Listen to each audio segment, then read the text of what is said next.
Yes, indeed. Welcome into another episode of Total Hockey Now on the Total Hockey Now Twitter, YouTube, and Facebook network. I am at Pucking Thoughts, Adam Bernard. With me, as always, my line mates at Ant Rivera 86, Anthony Rivera, and at Fuzzy Chris 91, Christopher Morais.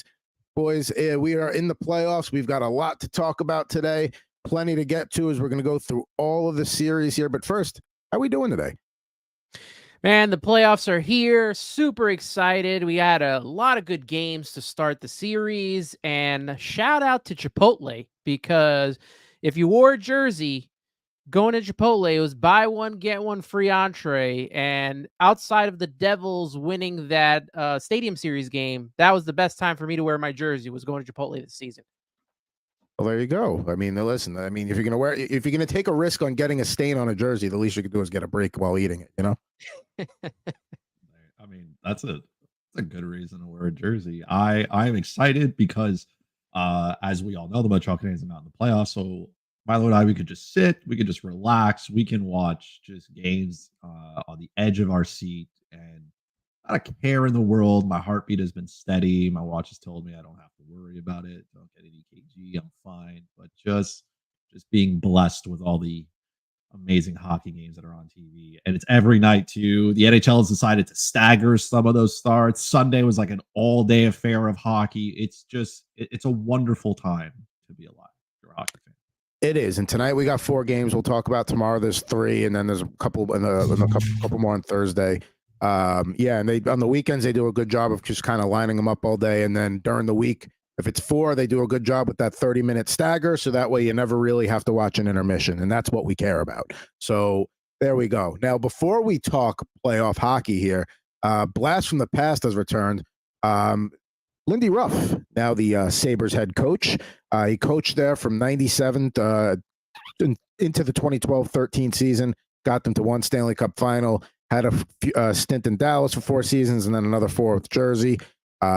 He is the winningest coach in franchise history. 6 coaches since the last time he was there. It's been 13 years since their last playoff appearance, and he was the coach the last time they went to the playoffs. I don't know about this move. I know some people are scratching their heads. I mean, on some level, I see what maybe the roster needs a little bit of Lindy Ruff there. But 2 things. One, I don't think they needed to jump the market to get Lindy Ruff. They could have waited and maybe saw if there was a first-round upset and a coach shakes free that might, maybe they would have considered. And 2, what is it about that he did with the Devils this year that makes them go, yeah, I want that?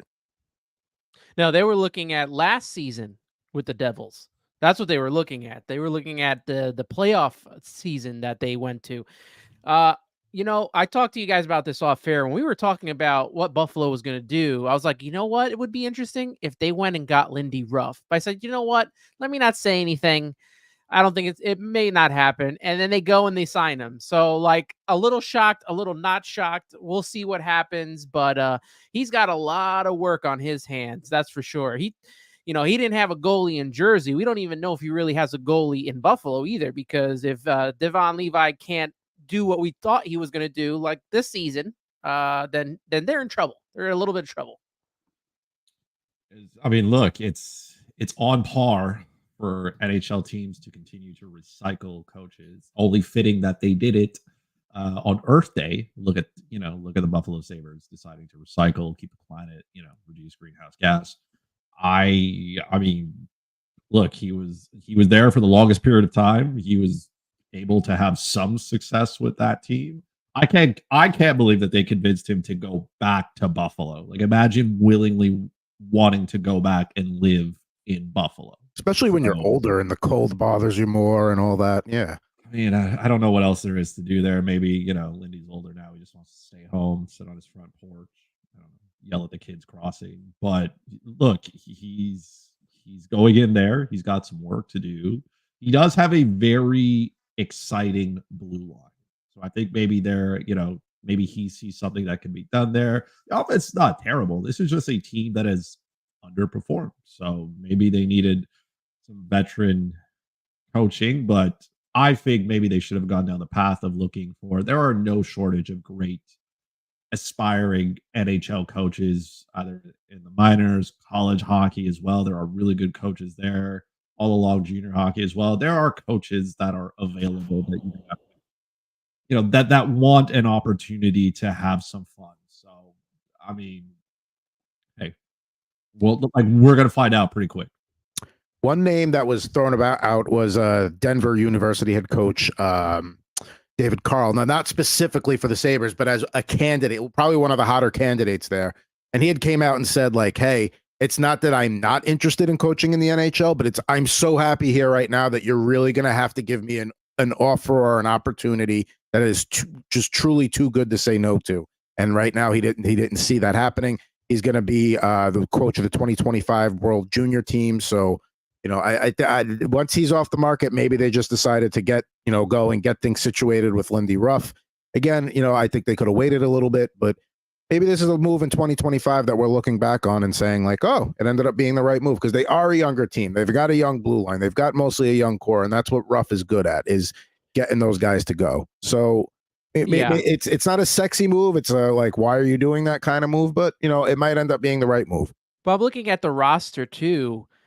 You look at when he came to the Devils, outside of that, playoff season, I don't know. I kind of think Buffalo might have a little bit of better roster outside. Obviously you got Jack Hughes and stuff like that, but a more complete roster, I think he has. They, like Chris said, they underperformed last year. We all thought that they were going to be vying for that final wild card spot.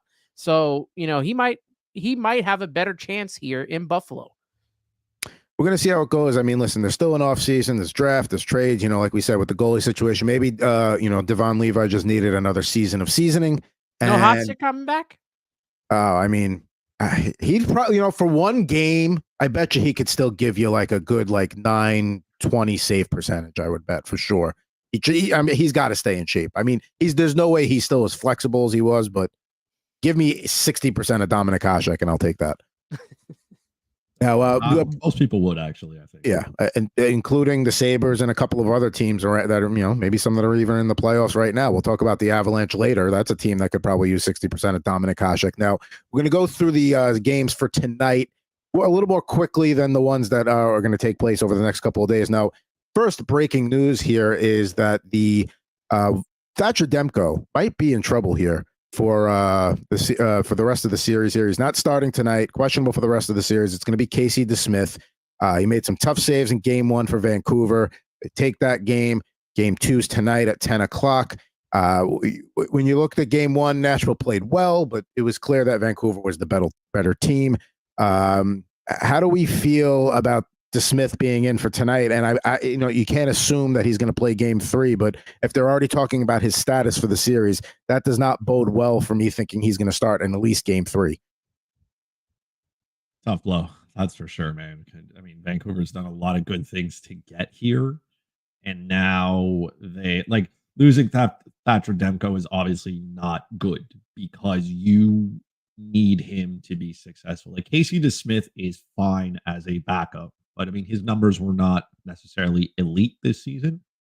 And Demko played very well in game 1. So I obviously we don't know. The assumption is that maybe he tweaked whatever he had before. The team said, no, it's something different, but I also don't believe anything any team says at this time of year. So, I mean, maybe he was fine. Maybe he aggravated a different part of his knee. Maybe it's, this does not look good. And for a team to say, or at least to be able to get that information, say, hey, he could be in danger of missing more than just this game. Like, think about how many teams are so tight to the vest about what they tell anybody. So, I mean, I would be a little bit worried. This game is going to be very important for Vancouver. You're going to want to come out. You're going to want to win. You're going to want to do your job on home ice. And then, DeSmith doesn't have to be elite. He just can't be terrible. I think that makes sense. As Chris also points out in the chat there, he made a crossbody save in game 1, and then he did not look the same after that. Now, crossbody can mean a lot of things. It could be, like you said, it could be tweaking a lower body injury. It could be something up here that a fresh injury and now you can't move. I mean, that's the thing. Like a goalie, there's no muscle on a body that a goalie's like, I'll be okay if that's not really functioning. So I once got a cross-body injury, reaching over to put my hand into a bag of chips, and I think my oblique was out for at least 2 weeks. So who knows here? I'm hoping it's not that for Demko. Yeah, I'm gonna come to this from the other side. You talked about Vancouver. I'm gonna come from this from Nashville. I mean, Nashville almost had them in game one. And now the fact that Demko is out, I mean, that has to be a little bit of a confidence boost to Nashville to kind of tie up the series here and go back home and, kind of take a couple of games there if Demko's out for, a couple of more games. So we'll see what happens there. But, Nashville's got to kind of be feeling good that they don't have to deal with Demko and net. Yeah, that's that. Like you said, it definitely opens the door a little bit now that maybe you got a chance. Maybe after game one, where Vancouver kind of pulled away in the back half of that game and played better. Now, maybe, you get a little momentum. Now you got a chance to go home with a series split back to Nashville with a questionable goaltender situation. We saw how the difference in Vancouver when they had Demko versus when they didn't have him for that extended period down the stretch of the regular season. So, Vancouver really looked sharp in game one. But, this is a little concerning because Nashville is not the Capitals. They're not, I know the Islanders aren't a wild card team, but they may as well should be at this point. This is a good wild card teams that Vancouver's going to have to be careful that this doesn't turn into a long series. Now, I'm going to actually be in Vancouver for the night of a potential game 7. So I kind of want to see the series goes, and we'll see what ticket prices go to. But selfishly, I want this series to go 7. That's yeah, sure. That could be selfishly, but don't feel bad too, because American money versus Canadian money, even if it's 10,000 Canadian, that's what, $47 US. So that's true. Yeah, I forgot about the conversion rate. That's working in my favor. We'll see. Even if I don't go, I'll go watch the game somewhere. But there you go. No shortage of places you can watch it too in Vancouver. Great city to watch sports. Anybody out there's got any recommendations where I should watch a potential game 7? If it's not in the arena, just let us know at all the platforms there, Total Hockey Now. Now let's go to the first game of the night on Tuesday. It's the Rangers and the Capitals. Game 1 went about as expected as most thought. Capitals tried to keep scoring low, and they did for a period, but Panarin, Rempe, VC, and Kreider all lit the lamp. No shots for Ovechkin game 1. That's a problem if the Rangers can keep doing that and keeping him from even getting any looks at the net. Rangers seem to be on a mission here out of the gate. They played the way you expect a top seed to play in game 1. It's one game, but I mean, are we really giving Washington a chance here? And this is not like a cocky Ranger fan talking. This is this could be any two teams. This is a severe mismatch, and it feels like Washington's just hanging on for dear life in this game. And the series. I had Rangers in 5, and now I'm even contemplating that as maybe they can sweep this series here. But these two teams have played each other so many times that I feel like at some point the Caps will get at least one game here. The good thing for the Rangers, their fourth line played amazing in game 1, and they scored with 5-on-5 play. I mean, they have struggled with that most of the season, and then finally in game 1 of the playoffs, it finally all came together. So that is a big positive for the Rangers if that can continue throughout this playoff run. Yeah, I mean, the Rangers are deep. If you're starting to get contributions from your fourth line too, 5-on-5, look out. Now you're really asking for trouble. The Capitals can't come out here and have just 21 shots on goal in a game, and Ovi can't finish with 0. It just can't happen. Igor is too good. The Rangers are too deep. You have to make life difficult. You have to get to the front of the net. You have to find a way.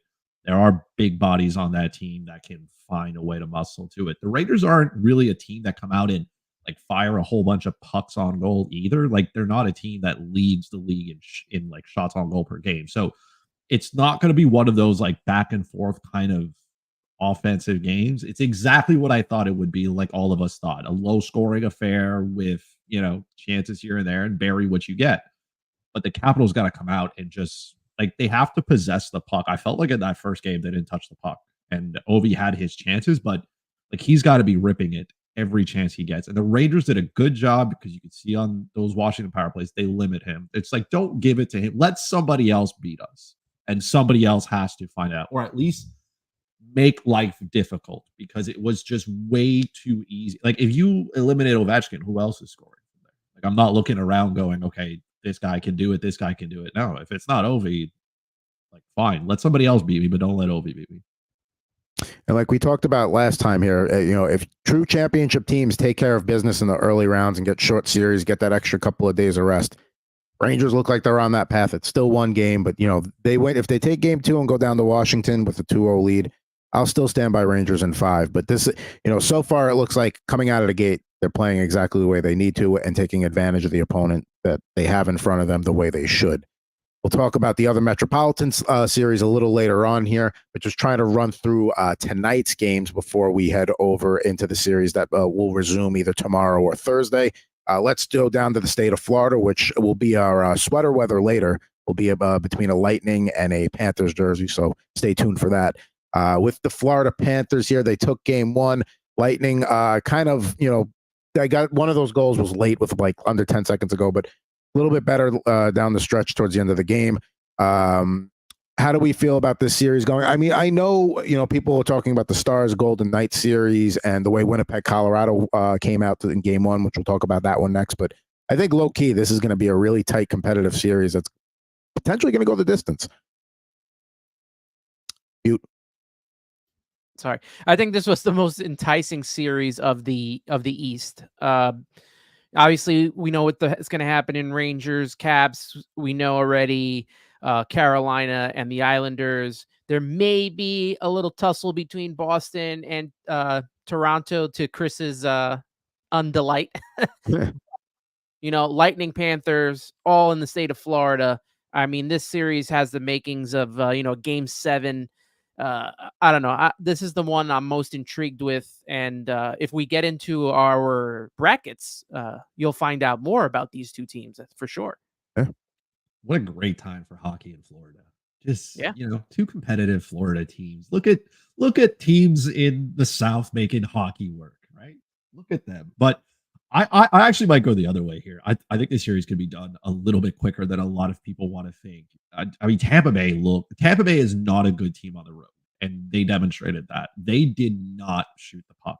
They just didn't shoot the puck. They decided it was not a thing that they do. Now, I will give credit to the Florida Panthers. They are an elite defensive team. They are good. They are good all around. They are exceptionally good on home ice. They are just as dominant on the road, too. This is a complete hockey team.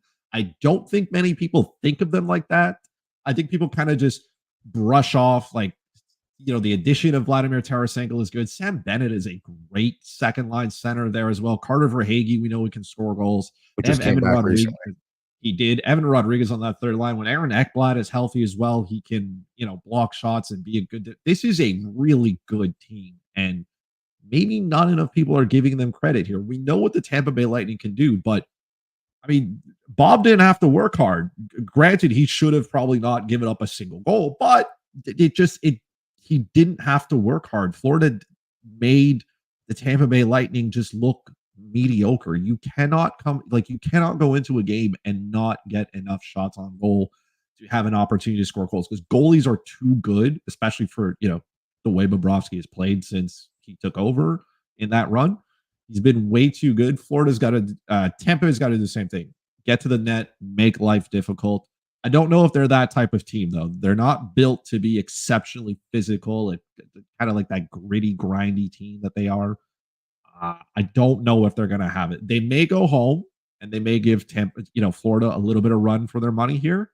But again, the Panthers are so good on the road as well. It wouldn't shock me if they won in Tampa either. I don't know, man. I wanted to go the distance because I'd like to see a lot more of these two, but man, I'm really not sold on it. If you said Tampa, didn't impress you in game 1, and there was still a somewhat close game there. I think they come out playing better tonight. I think at some point Vasilevsky's going to steal a game for them. And I think that, that's all. Maybe that's tonight. They're a plus 150 bet on the money line tonight. I don't think that's a terrible shot to take there because, you don't want to go down 0-2 to the Panthers. And in case you were curious, this is the third time they've met in the postseason, with Tampa Bay taking the first 2 meetings in 2021 and 2022. So, yes, good time to be a Florida hockey fan right now. Now, last game of the night before we get to the other series here is Winnipeg, Colorado, which, man, game 1 was wild. And shout out to, I forget the handle of the guy who called me a Sopranos reject because I picked against Winnipeg, but I wish I was a Sopranos reject or an extra on the show because I'd be getting royalty checks. So, I mean, that would be lovely. but not in the cards for me, unfortunately. I am sporting my Avalanche T-shirt that I got when I went to an Avs game many years ago in Denver. You know, some of those goals that happened in game one were just bad turnovers near the net or just not doing a good enough job of clearing out the net in front of you. You know, for that game being a 13-goal total, tonight, I almost think it's going to go completely the other way, and both teams are going to kind of buckle down and be more of an under game at 6.5 than over. But man, I mean, how many times are you going to get 6 goals on Connor Hellebuck and lose? I can't believe you're going with the under here after watching Alexander Gorgiev play hockey. Yes, for you to have any because teams are going to buckle down. That's what usually the opposite happens. Buckle down. Well, they have to. They got to buckle down because Georgiev can't stop a puck. Alexander Gorgiev is a fraud. I know Colorado. Somebody in my mentions was like, "Hey, Darcy Kemper was good." I was like, "Cool, man. Sip the copium if you want." It's like he was not. Colorado was just that good, and like Gorgiev, like they're like, "Oh, he had the most wins of the season." I was like, "Sure, he is the Wish.com version of what Martin Jones once was." And everybody knows my feelings of Martin Jones and how that has affected my wallet over the many years of NHL DFS. But I'm surprised that we saw that many goals. I will say this: easiest over I've ever covered, because I bet the over, because I was like, again, Gorgiev is a trash can, so that should go well. And it did. It was a risk-free bet, as risk as it could be in my mind. And it is shocking that Connor Hellebuck gave up that many goals. He still made 40 saves. So if anybody's got to, buckle down here, it's Winnipeg. They got to be like, hey, we're not going to score 7 every night, because, if you score 6, you should win a hockey game. But like Colorado did what they needed to do. They fired pucks on goal. They went out and they played it. This is a team that is on the road. Good, just good. They're not dominant, but they went into Winnipeg. They got pucks on goal. They scored. They did what they needed to do. They were let down because their goaltending is absolutely horrendous. So I fully expect that to continue. Why would Alexander Gorgiev buckle down when his save percentage was below 900 all year? Even worse on the road. I have already smashed the over 6. I was lucky enough to get it at 6.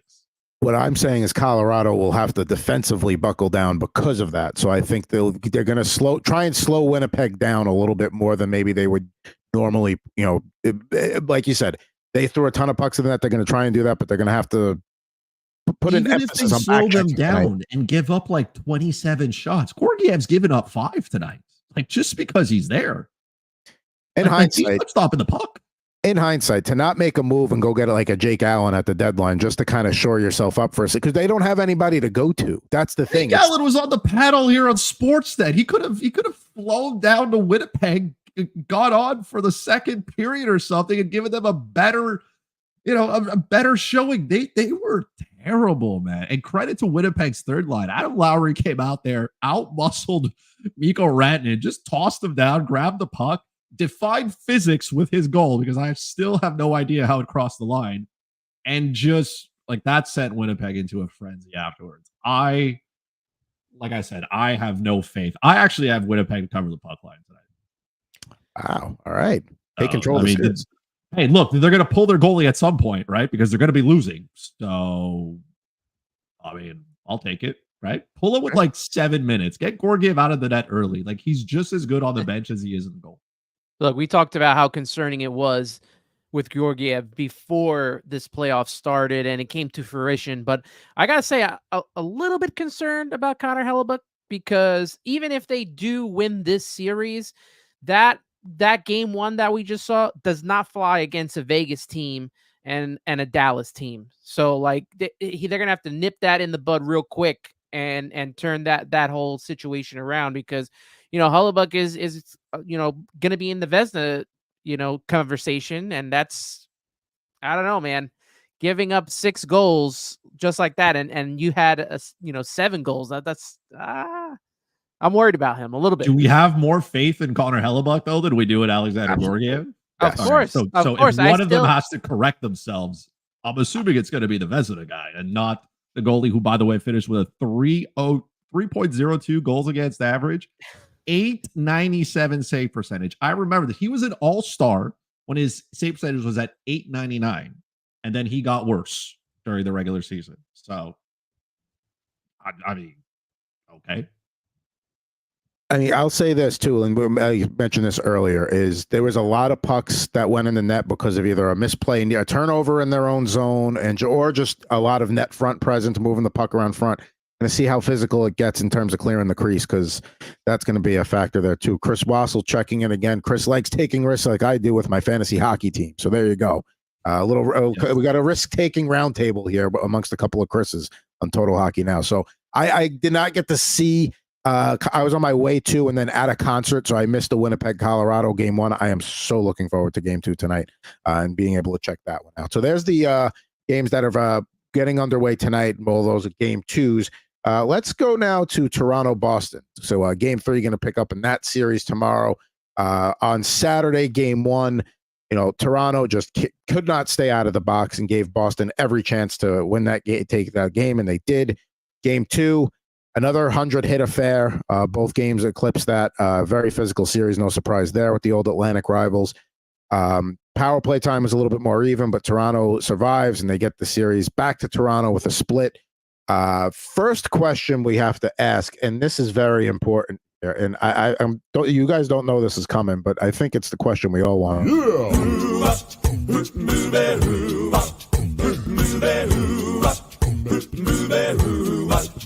Tell me where in the world is William Nylander?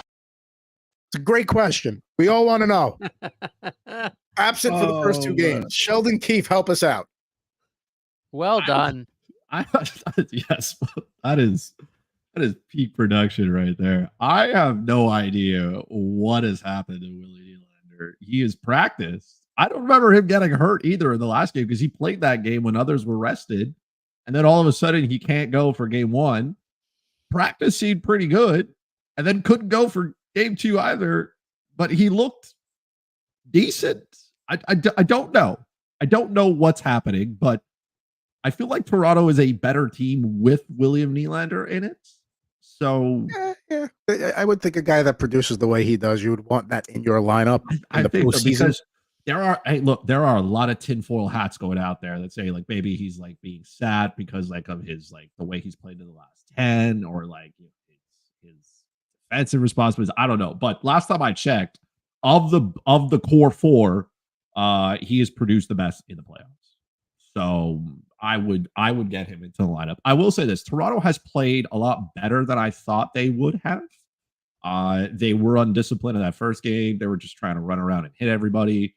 Like, it's fine trying to be physical, but don't go out of your way to just hit everything because then it puts yourself in a bad situation. Also, when Austin Matthews decides he takes over a hockey game, can't stop him. He just like he wakes up and he's just like, hey, this one's mine. That's what he did in that game.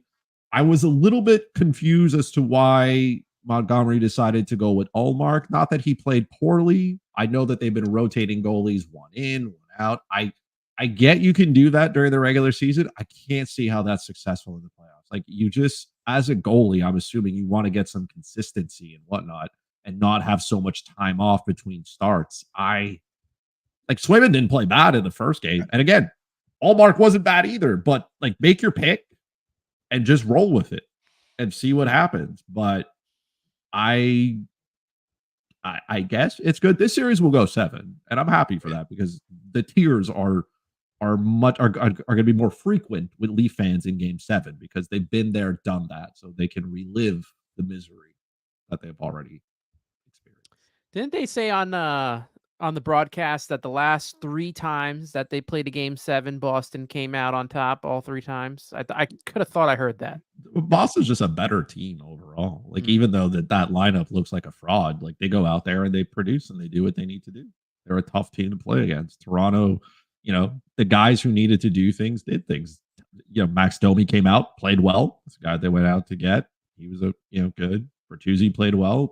That's the secondary stuff that they need, because that defense, I understand that they went out, they got a whole bunch of players.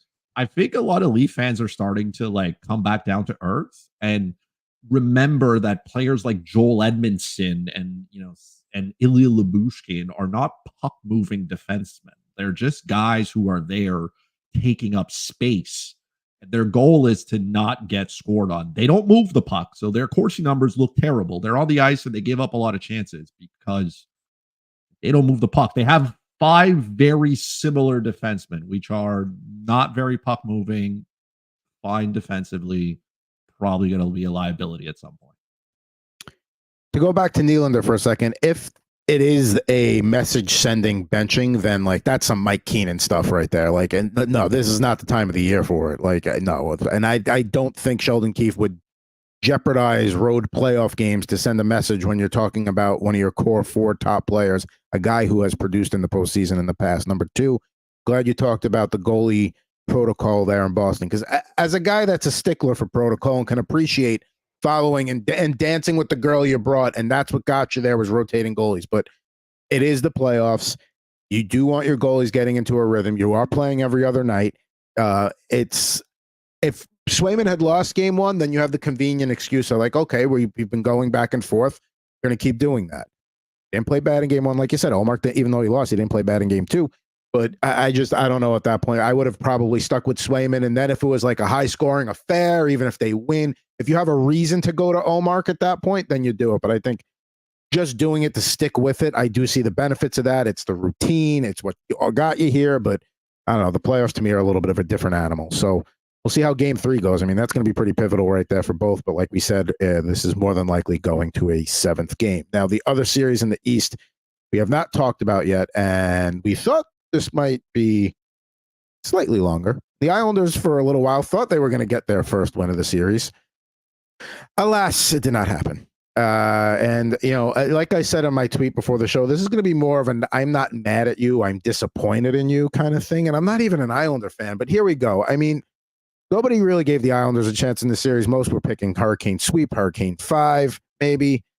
And then they got a 3-0 lead on the road in the second period. They look good. Not that Carolina looked awful, but the Islanders were playing a better game. And then it slowly just starts to slip away. First of all, only 3 shots on goal in the last 37 minutes of the game for the Islanders. You could see the momentum swinging once Carolina got that first goal. They were buzzing and flying all over. I thought they were going to get the second goal at the end of the second period there, the way they were just firing shots on Varlamov. And then 9-second stretch in the third period towards the end, tie and go ahead, and then that's it. And you know, there's still a lot of time left in the series, but it's over. That was the Islanders' window to win it, to maybe you have a split going home, which is your borderline best case scenario, being reasonable. And maybe if you still won at home, hey, it's even at 2. And now who knows? Now the Hurricanes are sweating. The Hurricanes like, oh, the series might go. No, series is over. That was it right there. Carolina showed, even though that was the Islanders, that, hey, if we're down 3-0 in a playoff game, we're not going to go in the tank. It's not over. And they, you know, very resilient bunch there. And it's going to be scary in the next round, whoever they play. They had 12 shots on goal the entire game. 5 in the final 2 periods. That's unacceptable. That's Didn't like they have Jacques 1 Lemaire in the kind of third stuff. too. Like, did they get outshot like 17-1 in the third? Something of that sort. I found this number because it wasn't hard to find. It was everywhere. But the Hurricanes had 110 shot chances in that game. The New York Islanders had 28 total. Not shots on goal. Attempts of shooting the puck towards the net. 110 to 28.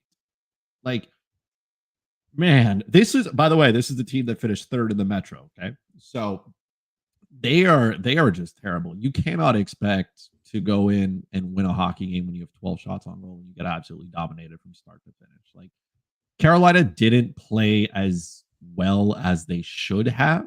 Like, Freddie Anderson didn't face enough action to be giving up those types of goals. But like the Islanders, everything we thought that they lacked, they did. This team just started to fold when the Hurricanes put the pedal down. There was no, like you said, you could see the wave coming. You could see that they were not going to get it. And, you know, it's unfortunate, like you said. And like, you can't even be mad at the Islanders. This is who they are. This is their brand of hockey. They're not a good team. They are terrible, and they got exposed in 4K for everybody to see. If I'm the Hurricanes, though, I make sure that I suffocate them now. Like, you came back, you won that game, you're up 2-0. You walk into Long Island and you just absolutely suffocate that team because now you know that they cannot generate offense. So you can go out there and just pedal to the metal. Just don't give up. Be resilient. Just hammer them into it. Make life difficult. Shots on goals, because I think the Islanders can finish with even less than 12 shots on goal. It was, and it's like they flipped a switch too. Like you could just almost see that. Like it was like, all right, guys, we're down 3-0. It's now or never, and then boom, and then that was it. And then the Islanders were just hanging on for dear life for a period and a half. And yeah, I'm Carolina, you got to get that first goal in Game 3 just to really just get the first goal, clamp down. Keep playing your game, keep doing your thing. You can make this. You can go back to Raleigh in a few days and not have to have the Islanders come back with you as well. That is the goal. So we'll see. But again, to have that opportunity where it's like, all right, they're up 3-0, and like, all right, so we might have a series. Maybe they're going to push it to 6 now. Who knows? And the collapse was just. Anybody that hasn't watched hockey before could see what happened before. Like it was just, not that they stopped playing, but Carolina was like, all right, we got to go, and they went. Just an overall good hockey team, the Carolina Hurricanes. Just exposing one of the NHL's most fraudulent teams to make the playoffs. Like, we thought the Caps were frauds. Oh, welcome to the conversation, New York Islanders. We'll see what happens in Game 2 tonight at the Garden. But yeah, I mean, the Capitals definitely had a better, they had a little bit of a better, not say effort, but considering the matchup, their Game 1 went better than the Islanders. But they were less terrible. Less terrible. If that's how you could describe it. They were less terrible than the Islanders, which is still terrible. How many times this season have we talked about the Islanders blowing a game in the third period? I feel like it had at least been 10 or 15 times, whether it's with Patrick Roy or without him. They have blown so many games this year that this really doesn't surprise me at all. See how they're heading for the offseason, so we'll see how they shore that up and address what they got to deal with. And it wasn't Varlamov's fault, but Sorokin down the stretch just not being what they need him to be, and now not even being there. I mean, it's not Varlamov's fault, but it'll be interesting to see if there's a goalie change just to maybe shake it up a little bit for Game 3. But who knows? That'll be on Thursday. So now let's head out west. Little Dallas and Vegas got underway last night. Wild first period in that one. Vegas emerges. I mean, I know we've all made the jokes about, oh, look, Mark Stone, coincidentally, his spleen is ready to go on the day of Game 1. And, we knew Thomas Hertl was going to be ready for the series. Both of those guys score in Game 1 there. Vegas is at full health, and they are not a wild card team. This is not a wild card team that the Dallas Stars are playing right now. It may be on paper. It may say that in the standings, but this is not a wild card team. This is what we talked about this series, right?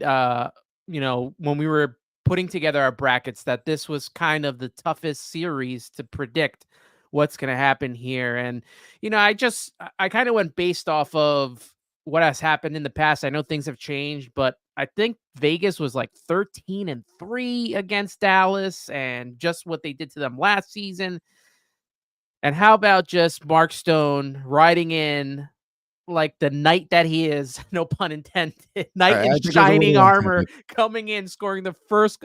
That had to have just pumped everything up to a whole different level for Vegas. Seeing Mark Stone come back, the captain, scoring the first goal of the game. I'm telling you, I got Vegas in this one, and I think they'll get it done.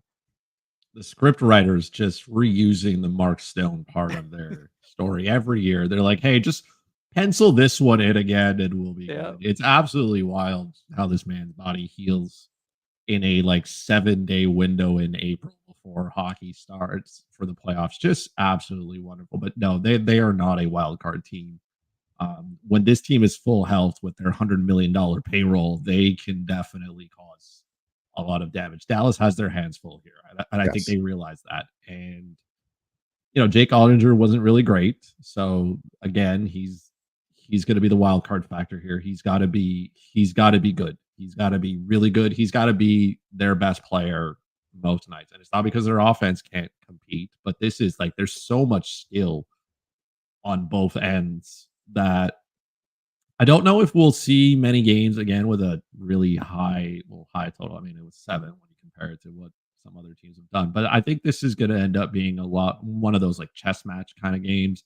It's gonna be very defensive. Both teams are deep down the middle. Their blue lines are stacked as well. So this is going to be a good series. I expect it to go 7. I think Dallas will make their adjustments.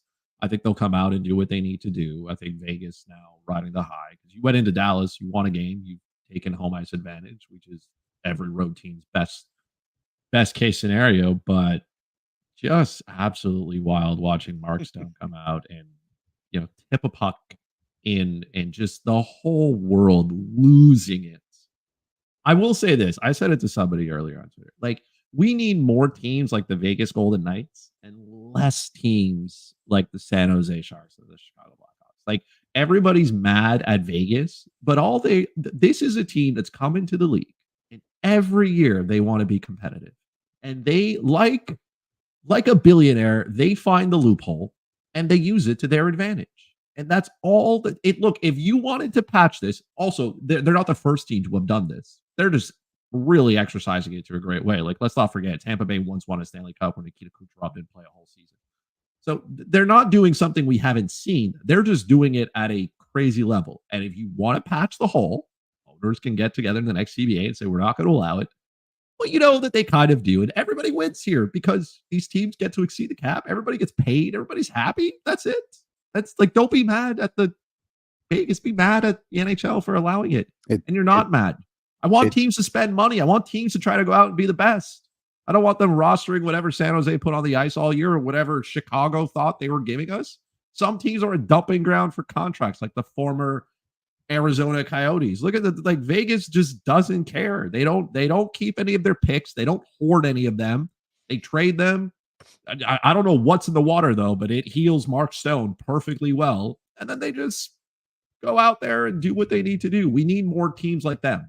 I'm okay with it. I'm just saying what everybody wants, to say, but don't want to say it out loud. I'm curious how the NHL does close that loophole, because it is when you're talking about someone's medical health. And I understand, like, okay, there's, my health is my privacy, right? Now, same thing for the players. I understand there's money on the line with gambling and stuff like that. So it's a little bit different scenario. However, again, how do you determine, like, how do you prove that one doctor, like how many, like, that's the thing. Like, it's not a cut and dry thing to fix when you're talking about recovery time. Adrian Peterson once recovered from an ACL surgery in an unheard of time compared to other, so it's like, that's what I'm curious to see, how they do close the loophole. Now, back on the ice for the minute, Logan Thompson got the start. He wins.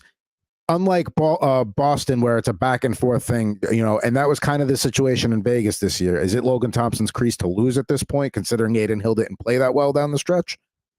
Ride the hot hand. Yeah. I'd ride the hot hand, just like Vegas did last year. Whatever formula Vegas used last year, do not derive from that. Keep doing that. And I'll tell you this, if they somehow come out of this and beat Dallas, it's going to be, you know what, maybe Dallas got the bad luck of the draw in the first round. Because as good as Dallas is, man, this Vegas team with even now Tomas Hertl scoring goals, I mean, it's complete now. If you were going to rank the teams, like on paper, but not by their win total, you would probably put the Kings in that wild card spot and move Vegas up a spot. Yes. It's not how things worked out. Now Dallas is going to have to deal with it. I'm not saying they should be in uh-oh mode yet, but I mean, again, they are going to have their hands full. They got to get game 2 here. They can't go back to Vegas down 0-2. Otherwise, a series that we were all uh-oh mode. That's uh-oh mode. A series we all thought for sure was going to go 7. If Vegas takes game 2, that could be a shorter one. Some teams get to play the Islanders, who finished 3rd in a division. Other teams get rewarded by playing Dallas. Dallas gets rewarded by having to play Vegas as a wild card team. They were a better team, and that's who they have to play. And other teams get to play whatever. The Western Conference, it was just too strong. We talked about it all season long. They were just too strong. While all these other teams were vying for spots in the East, not taking advantage of it because they were also terrible, everything was pretty much locked up. We should have relegated the Capitals and the Islanders and just given it to 2 teams from the West. It couldn't have been Blues? worse. I mean, the Blues aren't much better. Maybe they win a game or 2, but could it be worse than the Islanders? Fair. And And just for a little behind the scenes here, while we were talking about the whole Mark Stone thing, one of my cats hocked up a hairball. So I don't know what that says about the whole thing, but it was coincidental timing. Now, yeah, I mean, The minute we talk about Vegas, everybody gets cured. It's remarkable. Yeah, it's amazing. Now the last series we got to cover out west here before we get to our brackets, and then sweater weather before we wrap up this edition of Total Hockey Now. This is a series after the way it looked last night. This could be a short one. Edmonton just that power play. The Kings have the second best penalty kill in the league, and they looked helpless against just the juggernaut power play Edmonton is. They had a 4-0 lead before LA got on the board. Cam Talbot, he's not getting much help there either. I mean, Zach Hyman has a hat trick in game 1. Connor McDavid has 5 assists in game. Like everything went the way you expected it for them. And do we throw sweep potential here? I mean, Edmonton looks really good right now. They look so damn sharp. I have a little graphic. Yeah, they definitely do. I have a graphic here. First 50 career playoff games, and we're talking about points here. Obviously, Gretzky, number 1, 104. Mario Lemieux, 101. Connor McDavid at 80. Leon Draisaitl at 79. Yeah, it's definitely a task to slow down Connor McDavid. I picked him. If you know, I picked him in the Tim Hortons challenge to score a goal. I don't know why I would do that because he's an assist machine now. All he does is facilitate the puck, and he just puts it on Zach Hyman. Not even on Zach Hyman's stick. Sometimes right off his skate into the net. He doesn't even need his stick. It is definitely. I'm not going to say that. Like if I'm the LA Kings, I chalk this up to a bad game. Like this is it just didn't work. We got McDavid. Like that's how that went. He took over a game. He made you look like you were playing in a division in, somewhere in Belarus, 3rd division. And you can come back and survive this because don't forget that the Kings have like Anze Kopitar. I know he's older, but he's still a great 2-way player. Philip Deneau is there. He can shut down some of the best. He's done it against Connor McDavid in the past as a member of the Montreal Canadiens. One day, Pierre-Luc Dubois is going to earn his money. Now would be a good time to start that, especially after the horrendous game that he had. He was personally responsible for a lot of things that went wrong. But I left him off the sheet to try and do him a favor. But yeah, I won't.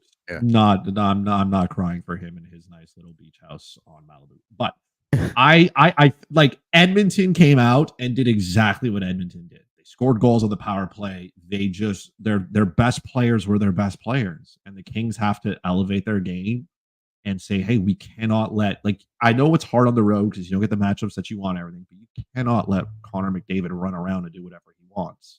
Because unlike other players, when Connor McDavid is at that level, everybody else around him is good. I'm taking nothing away from Zach Hyman because he has earned everything that he has gotten here, even though his parents were rich and that's why he's good. He's in the right spot, but McDavid makes everybody better, Sidney Crosby made individual players better with him, but Connor McDavid drags everybody. It's like you play with him and you have career years, and if you don't, then you're just not good. So I don't know how you slow him down because that feels like an impossible task. But the Kings got to collectively come here and say, even if they lose another one in Edmonton and it's not great, it's fine. You're never in trouble until you lose a game at home. But you got to find a way to slow down Connor McDavid. Let somebody else beat you. It cannot be him because he's elevating everybody to a level that is unheard of and you can't control. I feel sorry for goalies. He was just spin-aramming around defensemen, making them look terrible.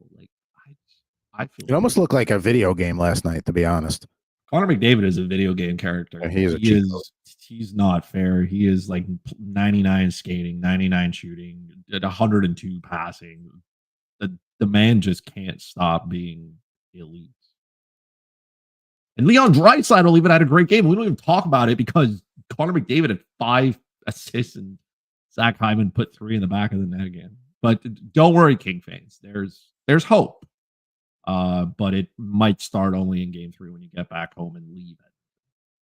I think that's a fair point. That game 3 is assuming Edmonton takes game 2, and because they can't get those matchups on defense, like you pointed out, then game 3 is the series. If Edmonton comes out and wins that, now you got a 3-0 lead potentially, then it's over. But that'll be the series there for the Kings. you got to come collectively and try to slow him down. It's not a one-man job though. It's you got to be aware when he's on the ice, and you just got to limit him. You're not going to stop him, but you got to limit him. He cannot be having 5 assists. It's not fair. It's not fair. People have families in LA. God. Yeah. And there's the hairball person, Cat, right behind me, the contributor earlier after all that Mark Stone talk. So there you go. Now let's talk. We put our brackets out last week. We did them we couldn't talk about them on Tuesday because this obviously wasn't set yet. But yeah, let's go through each of ours here. We won't spend too much time doing this, but just to kind of look and see where all of ours are at. Let's start with Chris there. So there, he's got a Dallas, Florida Stanley Cup, which all of a sudden not looking so great right now. With the way after Dallas went game 1, but nonetheless, two of the top teams in the league there, beating up in the Stanley Cup Finals. Then on Anthony's bracket, he's got an Edmonton, Florida Stanley Cup there, so similar thought process in the East, with Edmonton coming out of the West, and then a little bit of overlap if you go through all 3 brackets here. I've got a Carolina Edmonton Stanley Cup rematch of 2006. Yes, I do have them beating the Rangers in the second round. As good as the Rangers are and as good as they look, I just, Carolina scares the crap out of me there. But so there's the 3 brackets there. Anything jump out at you guys when you look at any of those 3? My bracket is 100% correct, by the way, so it doesn't matter after that. That's just how that's what I tell people to make sure it's 100% correct. Maybe like 13% of the time. Very bold of you, Adam, as well, to pick Colorado coming out of that round. I think you were the only one to trust Colorado. I still think Dallas can do it, man. They have a tough hat. If you could get past the Vegas Golden Knights in that round, I can't see how you can't get past anybody else. Like you'll be able. Like you just gotta do it. And for Edmonton, their goaltending can hold. There is a little error on mine. I did have Nashville coming out and beating Vancouver. In 7. I have all 3 series: Vegas, Dallas going 7, Winnipeg and the Avalanche going 7, and also Vancouver and Nashville going 7. There is an alternate world here where I can see a Vegas Rangers Stanley Cup. Oh wow! I'll just say that. The NHL would love that, actually. The NHL, I think they would. It would be the most expensive Stanley Cup of all time on both ends. I mean, as selfishly as a Ranger fan, and I'm probably not in a position to travel to see them if they make it that far anyway, but Dallas or Colorado are the only chances I have at the ticket prices being not taking out a second mortgage on my house. If it's any of the Canadian cities, forget it, even with the conversion rate. Vegas, forget about it. LA, not that I really think they're going to get there. Ticket prices would be insane. Forget about it. So, yeah. But at this point, the NHL is not rooting for a Dallas, Florida final in terms of marketing and TV rating wise, but I would be happy with that. I would watch. I think that would be great hockey. I don't know if the NHL is voting for Florida to begin with to make it to the finals again. I don't. Florida is a good hockey team. The entire state of Florida, they have 2 very good hockey teams. Some states have none. No, yeah, good hockey teams. I mean, we both have them winning the cup. Wait, Adam, who did you have again? Pull up yours. I've got Carolina winning the cup here, which is also not great for the ratings. So. Yeah, I feel like ratings wise, they don't want Florida, Carolina, or maybe even Tampa. I think they want Rangers, they want Boston, they want Toronto from the East, from the West, obviously Vegas. Do we throw Edmonton? I guess we can throw Edmonton. Gary hates Canada. It's not happening. So here's the thing with ratings is Canadian markets don't count for U.S. ratings. So not to say they don't want Canadian teams, but from a United States perspective, you don't want Canadian teams, even if it is Toronto or if it's all right. Toronto, Edmonton maybe might be an exception, but even so, they want a Rangers, they want a Bruins, even a Lightning because they've been there a bunch recently. So they're not to say they're a household name, but they're a team that people are familiar with out west. Are we talking Vegas, LA, Nashville? Yeah, I mean Colorado too. I mean, regardless of whether Edmonton, Winnipeg, or Vancouver are fun to watch, they don't help with the ratings. So you give like a Winnipeg Carolina Stanley Cup. Now that might be fun for a hockey fan to watch.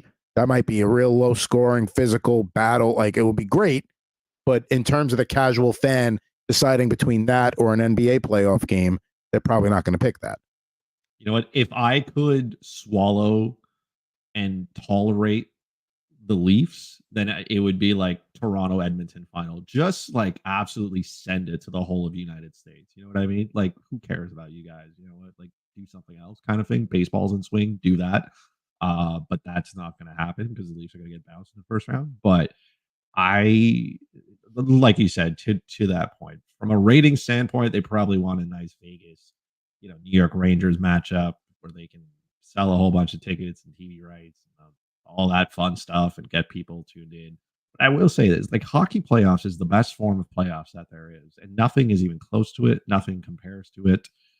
I mean, this has been great hockey with the exception of having to watch the New York Islanders. So like every single game is just like, it keeps, I was gassed after watching the first period of Colorado Winnipeg. I was out of breath. I can't imagine the players or fans who care about the outcome of that game. I was just like, I couldn't believe what I had just watched. Don't tell me that's not the most entertaining form of sport anywhere. We got to know how many boneless wings you consumed this weekend. Did it true. happen? I did not order any boneless wings this weekend.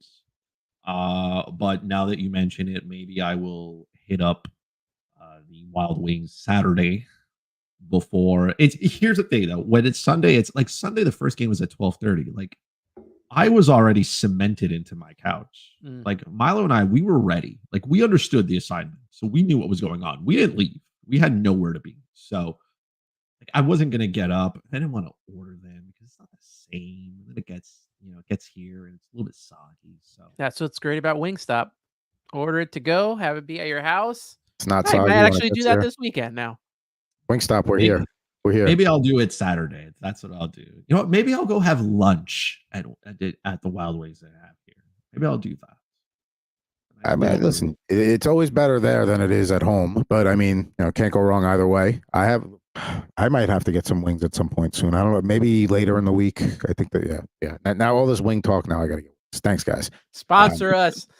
Come on, We will Wingstop. eat wings. We'll eat them. We'll eat them while we do the show, even though like that's not good for the equipment and the mouse with the grease and the sauces and the rubs. We'll do it. We'll eat. We'll smacking on the air with everything. We'll do it. Now, one last thing to get to before we get out of here, of course, is sweater weather. Which today we talked a lot about the Lightning and the Panthers and that series in Florida. So I said, let's go reverse retros for those two teams there. Of course, on the right, you got the Panthers with the light baby blue with the alternate logo with the palm tree and the hockey stick, looking pretty sharp. On the left, you got the Tampa Bay Lightning, kind of like going for that. It's called a reverse retro, but yeah, they have that like initial era of the Lightning, kind of with the storm, with the waves and stuff like that. So definitely a very 90s vibe. Love the Kucherov number font on the back for the Lightning there. So you only got enough money to buy one jersey. Which one's it going to be, boys? I'm going to go Florida Panthers. That Tampa Bay Lightning jersey is probably one of the first jerseys that you've shown here that I absolutely can't stand. I don't like it whatsoever. I can't stand it. There's too much going on. I do like the numbers. I'll give you the numbers. That's pretty cool. But I mean, there's just so much going on there. I like the simplicity of the Florida one. I like the colors. I think that's cool.